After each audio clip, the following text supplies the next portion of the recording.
जय भारत. मी अमोल जगदाने, युवा संघर्ष संस्था. सांगायचा मुद्दा एवढाच आहे, प्रजासत्ताक दिन आहे. त्यामुळे तमाम भारतीयांना प्रजासत्ताक दिनाच्या खूप खूप शुभेच्छा. आणि एक महत्त्वाचा मुद्दा मला सांगावासा वाटतं की प्रजासत्ताक दिन आहे, प्रजेचं राज्य आहे, लोकांचं राज्य कसं आहे. त्या काळामध्ये डॉक्टर बाबासाहेब आंबेडकरांनी जो युक्तिवाद केला होता, मी थोडक्यात मांडण्याचा प्रयत्न करतोय की लोकांसाठी सरकार हवं आहे की लोकांचं सरकार हवं आहे. तर बाबासाहेबांनी त्या काळात जो युक्तिवाद केला होता ते सांगतात की लोकांसाठी सरकार म्हणजे हे सांगतं की लोकांसाठी आम्ही काम करू, पण कोणत्याही निर्णय प्रक्रियेत लोकांना आम्ही सामील करून घेणार नाही. सर्वसामान्य भाषेमध्ये याचा अर्थ असा होतो की आम्ही तुमचे तारणहार आहोत.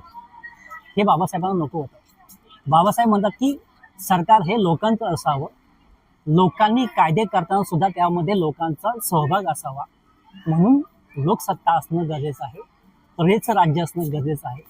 त्या काळामध्ये बाबासाहेबांनी हा मुद्दा उपस्थित केला होता.